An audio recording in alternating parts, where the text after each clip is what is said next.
A barren woman, laughed at, gossiped about, hated. Depression swallowed her. Anxiety crept in. Family pressure tore her apart. And she began to wonder, was staying pure in her youth a mistake? But heaven stayed silent. It was testing her patience. Then came a suggestion, one she knew was wrong. She went to the river, and the river answered. But nothing from the river comes free, not from the mermaids who smile gently and collect violently. They take in folds. From you, your child, your lineage. Yes, the river answered. But what followed was more terrifying than barrenness. A little patience could have saved everything. Tell us where you're watching from, and drop a sweet comment for us below. In the city of Akanudo, there lived a woman named Ekanem. Ekanem was gentle. She always greeted her neighbors. She cleaned her compound every morning. She helped children cross the road. But there was one thing she did not have, a child. For many years, her womb had been silent. This evening, the air was cool, and the dust from passing motorcycles rose softly into the sky. Ekanem dropped down from a bike just in front of her street. She paid the rider and adjusted her small bag. As she walked toward her gate, the sound of loud voices caught her attention. Beside her compound lived Mama Chica, the woman who sold fresh fish under the mango tree. Two other women, Alero and Ngozi, were sitting there, peeling a goosey and talking loudly. They saw Ekanem approaching. "That's her," one of them whispered loud enough for Ekanem to hear. The second one scoffed and said, "Look at her, walking like queen. No child, but she'll be carrying herself like First Lady." The first one added, "I heard she has that sickness they call PCOS, and some say her blood is too dry to carry a child." She's not even ashamed," the second one said, laughing. "All her mates have 3, 4 children. She's still walking alone with one small nylon bag." Ekanem's steps slowed, but she didn't look at them. She opened her gate quietly and walked in. As soon as the door closed behind her, she dropped the bag on the floor and stood still. The words they spoke began to echo in her mind. No child, dry womb, not ashamed. Tears filled her eyes. Her knees became weak. She slowly went down and knelt on the cold cement floor. She lifted her hands and prayed, "God, are you hearing them? Are you seeing what they're saying about me? I did not spoil my youth. I did not live a bad life. I have waited. I have prayed. I did not create myself." Tears rolled down her cheeks. "Why did you give others and leave me like this? I go to church. I serve you. But still, my womb is empty." She held her chest and rocked back and forth. The pain was deep. Ekanem had been diagnosed with PCOS 3 years ago. The doctor said her eggs were slow and her hormones were unbalanced. She also had fibroids. Her medicine was expensive, but even more expensive was the shame. As she cried and prayed, a soft knock came from the kitchen door. Knock, knock. "Auntie, are you okay?" It was her niece, Adara, who stayed with her. Ekanem wiped her face quickly and answered, "Yes, I'm fine.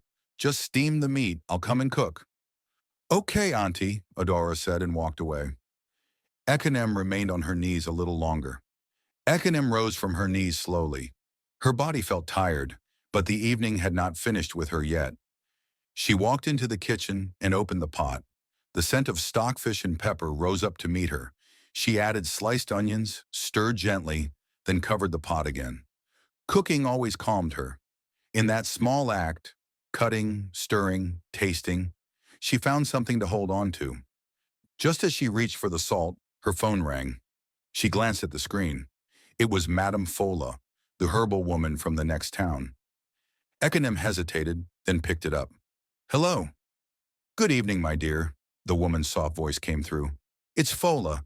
I just wanted to ask, have you finished the womb tea I gave you?" Ekanem shifted her weight to one side and sighed. "Almost, but I stopped taking it last week." "Why now?" the woman asked gently. "Was something wrong?" "It was making me purge my life out," Ekanem said, letting out a small, tired laugh. "I couldn't leave the toilet for hours." Madame Fola laughed too, her voice calm. "Ah, that's how it works in the beginning. The bitter leaf and ginger mix is strong. It flushes all the old blood and toxins. Don't be afraid. Ekanem nodded slightly, even though no one could see her. Okay, just continue, all right? Drink and pray. Are you still massaging your belly like I showed you? Yes, Ekanem said softly.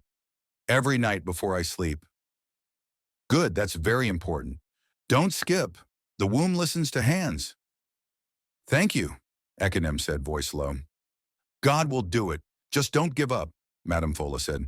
Call me when it finishes. I'll prepare another batch. I will. She ended the call and placed the phone down beside the spoon rack. She stirred the soup once more, turned off the heat and removed the pot from the fire. The house was quiet. She walked into the parlor, a large, well-polished room with white and gold curtains. The floor gleamed. The cushions were plump and untouched. A soft scent of cinnamon from the air freshener floated around. She sat slowly on the long gray sofa, placed the soup beside her, and ate in silence. The only sound was the ticking of the clock on the wall. As she dipped her spoon back into the plate, her eyes shifted. On the shelf beside the TV stood a framed photo of Tosan, her husband. He was smiling in the picture, wearing his white native with a blue cap. His dimples still showed through the glass. She looked at him for a long time. He had been nothing but patient. He never raised his voice. He never blamed her. Even when people whispered behind their backs, even when his family started to question, Tosin stood by her. He would rub her back during her injections. He would take off work just to drive her to the hospital himself. When the IVF failed the second time, he held her until she cried herself to sleep. Tosan was more than a husband. He was a covering. Money was not their problem. The house they lived in was bought in full. She had access to the best doctors, expensive diets, womb massages, everything they recommended. But still, nothing. She placed her hand gently on her stomach. 12 years, 12 Christmases, 12 New Year's days, 12 empty arms. She looked at the soup and lost her appetite. She stood, picked up the plate, and walked to the kitchen slowly. Behind her, the parlor remained quiet. On the wall, the photo of her smiling husband stood as a reminder, not of the wealth they had, but of the one thing they still waited for. Ekanem woke up slowly, her eyes adjusting to the early morning light peeking through the curtains. Beside her, Tosin stirred. He had been asleep, but somehow the moment she opened her eyes, he did too. He always did that. Ekanem turned and smiled, her voice still soft with sleep. Why can't I ever leave the bed before you? Even 1 second? Tosan chuckled and turned toward her, pulling her gently into his arms. Because we're one. My body feels it when you wake. She kissed his cheek. Good morning, honey. The half that feels me. They both laughed, their voices low and full of warmth. This was their rhythm, a love that never needed shouting to be real. After a while, Ekanem got up, tying her scarf around her head as she moved across the room. She looked around and made a mental note to clean. A little dust had gathered in the corners, and she had been meaning to take down the cobwebs near the window. She bent down to reach under the chair by the wall, and her hand touched something, a photo album. She pulled it out, sat on the rug, and opened it slowly. The first photo hit her heart like a soft wave. They were standing under an umbrella, half soaked, smiling wide. Her mind drifted back to that rainy day, 12 years ago. They had known each other in school. Both attended the same fellowship, but never really spoke much. She had always seen him as one of the quiet, well-dressed brothers who prayed too long during vigils. But that day changed everything. It had rained heavily after evening fellowship. Everyone without umbrellas was stuck under the church corridor. Some ran through the rain, others called bikes. But she stayed, and so did he. They stood side by side, barely speaking, until most of the crowd had left. Then he looked at her and smiled. You live along Okoro Road, right? She nodded. No umbrella? She shook her head. Let's walk. We can run under the small shades. I know the route. That simple decision became the beginning of everything. They walked and talked, laughed, argued about who could run faster. He tried to shield her with his bag. She teased him for his slow pace. From that evening, something began. Phone calls, meetings after fellowship, sharing bread after Sunday service. His gentleness melted her walls. They grew close. Too close, some people said. The gossip came fast. She must have done abortion for him. Look at how they're always whispering. Two young people cannot be this close and innocent. Ekanem had cried the day she overheard one of the leaders accuse her of spoiling the purity of the fellowship. She told Tosin, "Let's break up. This is too much. I don't want to dishonor God." But he held her hands and said, "Then let's honor him. No sex. Nothing. Let them talk. One day our wedding will answer all their noise." And it did. Their wedding was simple but beautiful. She wore cream lace. He wore white agbada. The day smelled of rain and new beginnings. On their wedding night, they laughed more than they touched. They prayed before anything else. Every touch felt new. Every breath, a promise. The first few months were full of sweetness. They cooked together, watched movies in bed, went to night market just to buy corn and coconut. They also made love, softly, joyfully, with hope in their eyes. But then, her period came. The first time they laughed. "It's okay, maybe next month." But the next month came, and the one after that. By the fifth month, Ekanem was no longer laughing. She started checking calendars, Googling signs. She would press her lower belly, waiting for something to feel different. One night she sat on the toilet seat for an hour, crying. Tosin found her there, hugged her, and said, "Don't let this break you. It happens. We'll wait." He remained patient, even as months turned into years. When the first test said PCOS, he held her hand and said, "We'll manage it." When the second said fibroids, he rubbed her back in the hospital hallway and whispered, "We'll overcome it." When the third said blocked tubes, she collapsed into his arms, and he caught her again. Other men would have blamed, yelled, cheated, left, but not Tosin. He stayed. He prayed. He praised her cooking. He called her my crown, even when her eyes were swollen from tears. She snapped the photo album shut, holding it against her chest. Tears gathered again. But this time, they weren't just from pain. They were from love. She stood slowly, wiped the corner of her eye, and whispered to herself, "I married a good man." Later that morning, she served breakfast. Yam and eggs, simple but well made. Tosin walked into the dining area with sleepy eyes and a smile. They ate in quiet comfort, teasing each other between bites. "You used too much pepper again," he said, sipping water. "And you'll still finish it," she replied, smirking. They both laughed. After clearing the plates, Ekanem walked back into the room. She paused by her dresser and glanced at the calendar hanging on the wall. She ran her finger gently over the dates. Another year, 12 years. She exhaled slowly and whispered with a small, tired smile, "Maybe this year will be different." The hospital room was silent, but the air was heavy. The doctor looked up from the file in his hand and folded it gently. His face was calm, but his eyes showed hesitation. "Not every truth is easy to say." "Mrs. Tosin," he said softly, "I want to speak to you like I would to my own sister." Ekanem nodded, her hands already cold in her lap. He took a deep breath.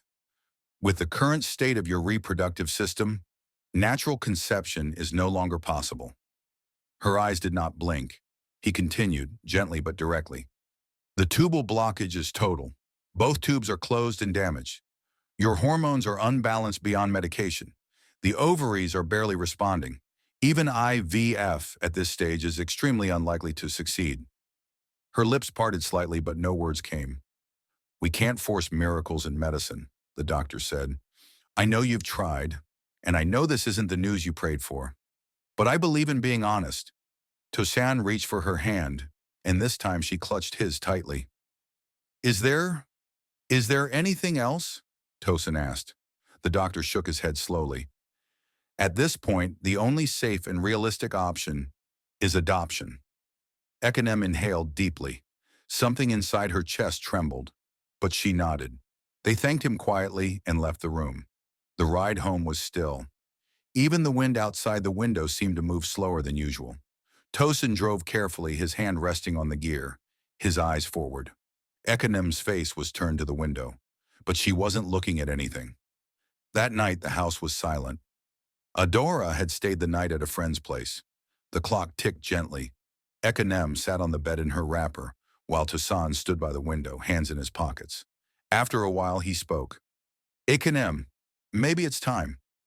She didn't answer. I've been thinking, he continued. We could adopt. There are so many children out there needing love. We have love. We have a home. Why not? She turned to him slowly. So that your mother will finally tell the world I am barren. Tosin sighed. It's not about her. It is, Tosin, she said quietly. You don't hear what I hear when she calls. You don't see how she looks at me when I serve her food. Tosan moved closer. Ekanem, you've carried this alone for too long. I know. Then let's not carry shame too. Adoption is not defeat. It's still love. She stared at him for a long time. You'll be fine. But me? They'll say I failed as a woman. They'll say I used all my years doing Slay Queen, and now I want to borrow someone's child. Tosin sat beside her, gently placing his arm around her.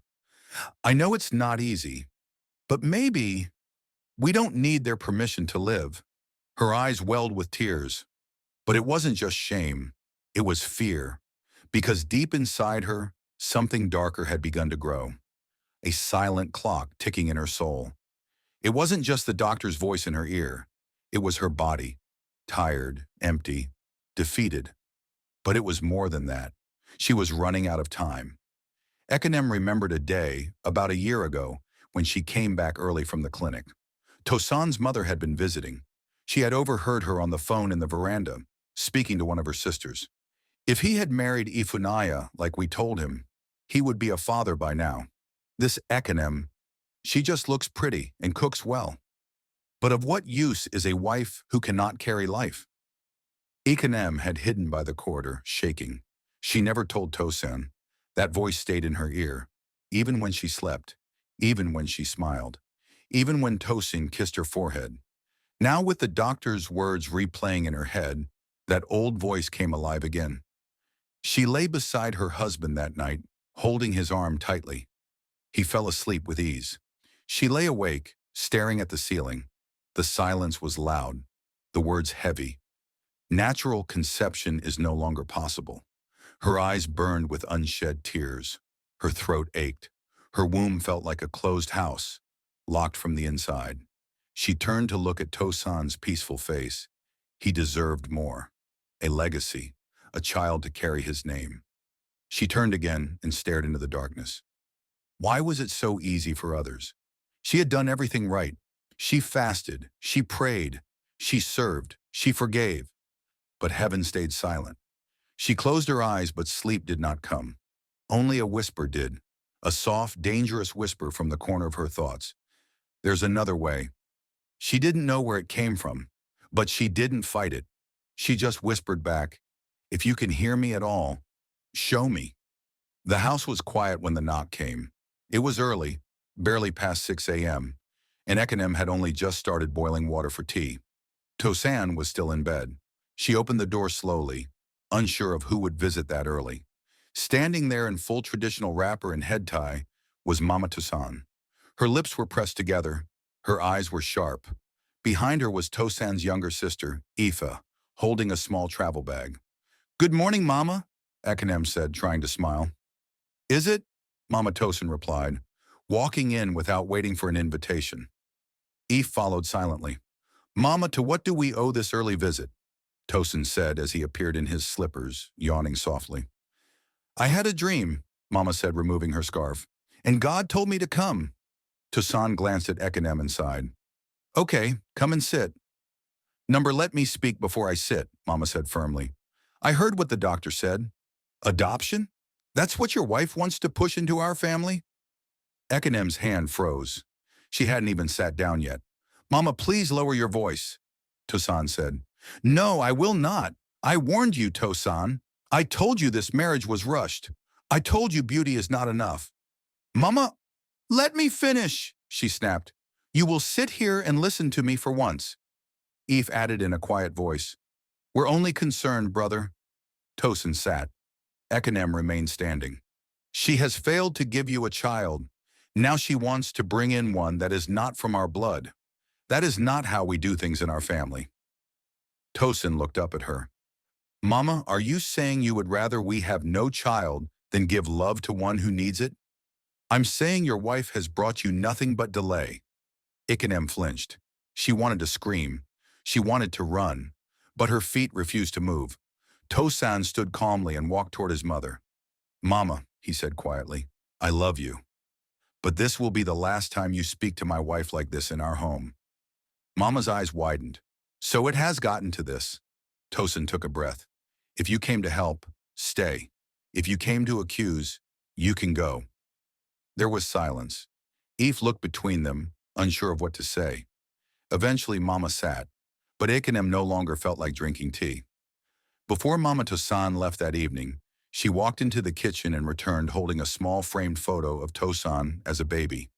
Look at this, she said, waving it at Ekanem. You've denied me the chance to hold my grandchild. Is this fair?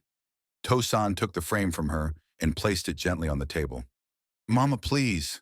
But the words cut through Ekanem's skin like knives. Tosan cooked that night. He didn't say much, but he kept touching her shoulder gently every time he passed. Ekanem appreciated it, but it wasn't enough to quiet her storm. Later that day, her friend Tina called. Come with me to church this evening, Tina said. Our prophet is coming. He sees everything. I don't know, Ekanem replied. I'm not in the mood. He might help. Please, just come. 1 hour only. Ekanem agreed. The church was small, a white hall with plastic chairs and red curtains. The singing was loud, the clapping louder. But Ekanem's heart stayed quiet. Then the prophet arrived. He didn't speak much at first. He simply walked among the crowd, stopping now and then to lay a hand on someone's head. When he came near Ekanem, he paused. He looked at her for a long time. You, he said, pointing, stand up. She did. You've been looking for a child. She nodded. He walked around her slowly. But you carry something inside you. Not a baby, a chain. Ekanem blinked. Sir? You are tied, he said. Your womb is locked by a covenant you don't know about. Your mother's side. The crowd gasped. Ekanem's legs felt weak. You must be delivered, he said, or this search will destroy you. Tina was nodding, whispering, receive it. Just receive it. But Ekanem shook her head. Go to the river and you will meet someone there. That's what God has instructed you to do. The prophet kept talking. No, she said softly. Not everything is a demon, and I can never visit any river. That's very demonic. Some of us are just waiting, and I will rather wait. She picked up her bag and walked out. But there is something the prophet is fake. He has something with the river. That night, sleep did not come. She walked to the backyard and stared at the sky. The stars were too calm. Her heart was not.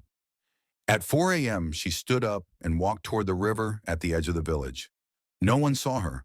The world was still. She stood before the riverbank, the water dark and still. She dropped to her knees.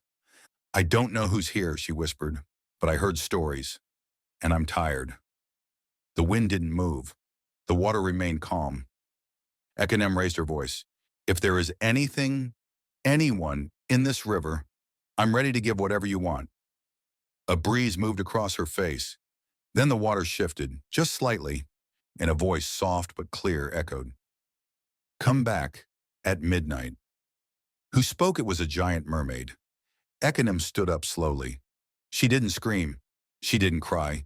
She simply turned and walked home, her feet wet, her soul dry, and her story changed forever. Did you do what the prophet asked you to do? Tina asked as she stirred her cup of tea. Ekanem nodded quickly. Yes, I did it. Tina looked at her closely. Sure? Ekanem smiled, but her eyes darted to the window. Do what God forbid. I prayed. I fasted. I did everything godly. But that was a lie. She followed the instruction. She had gone to the backyard that night, to the river, angry and confused. She had said a few words, half prayer, half grumble, and poured oil on the floor instead of her stomach. She had shouted into the dark, if you want to help me, help me. If not, leave me alone. Then she walked away, bitter, empty, ashamed. But that night, whether in a dream or something deeper, she found herself back at the river. The moon hung heavy in the sky, casting silver on the water. The same woman was there again, the mermaid. This time she held something in her arms. A woven basket. Inside it, a baby. The child did not cry. It only blinked slowly, wrapped in blue cloth, calm and quiet. Ekanem knelt. The mermaid stretched out her arms. "Take it," she said, "but remember, 12 years only." Ekanem reached forward. Her hands closed around the basket. She woke up gasping. Sweat drenched her body. Pain clutched her stomach. By dawn, she was vomiting uncontrollably. They rushed to the hospital. The doctor ran a scan twice. He looked at her in disbelief. "You're pregnant," he whispered. "Naturally, but that's impossible." Ekanem's eyes flooded with tears. Tosan sat down slowly, staring at the report. "Are you sure?" "I'm sure," the doctor said, "but I don't understand how." On the drive home, Tosan held her hand in silence. At the gate, he turned to her. "Ekanem, you didn't do anything strange, did you?" She paused, then shook her head slowly. "Number, I just prayed." He smiled, kissed her forehead. "Then God finally heard us." 9 months later, she gave birth to a baby girl. Her name was Chisholm. "God is with me." The joy in the house was loud. Visitors came. Photos were taken. Tosan danced. Even Mama Tosin came with a wrapper and hot soup. But as months passed, something began to show. Chisholm didn't crawl. She didn't babble. She didn't respond to sound. The doctor said, "She has some delay. Let's observe her." At 2 years old, she had not spoken a word. At 4, she had started pulling her hair out and laughing to herself. At 6, she would sit in the dark corner of the room for hours whispering to shadows. At 7, she pushed Adara down the stairs. Tosan was shaken. "Mama," Adara cried. She looked at me with red eyes. The family tried deliverance. They prayed. They anointed. Nothing changed. Ekanem stayed quiet. She fed her, bathed her, but the fear in her eyes never left. One day, Chisholm stood on the compound wall and screamed, "You will not take me back!" No one knew who she was talking to. At 9, she tore her school uniform and ran naked into the street. At 10, no school would take her again. At 11, she slapped a neighbor's newborn and laughed. Tosan broke down. "This is not normal," he said one night. "This is not God's gift." Ekanem stared at the floor. "She's our child." "She's not," he said. "Not like this." The house changed. Tosan began sleeping in the guest room. He stopped talking during dinner. Adara left for boarding school. One day during one of Chisholm's fits, she grabbed a knife from the kitchen. Tosan rushed in and tried to hold her down. She kicked him in the chest. He slapped her. She hit her head on the tile and didn't move again. The silence after her death was louder than any scream. Ekanem sat beside her body for hours. Tosan sat outside. The neighbors whispered. The police asked questions. But it was ruled an accident. Still, nothing was the same.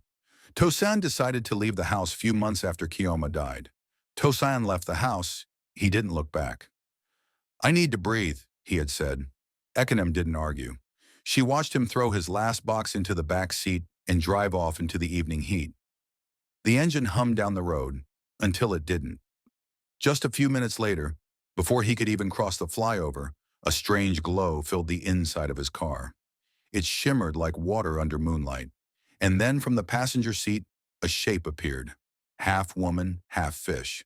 Her long, wet hair stuck to her face, her eyes glowing like fireflies. She leaned forward, reached out with both hands, and pressed his neck. Tosan tried to scream. He couldn't. The car swerved wildly, then crashed.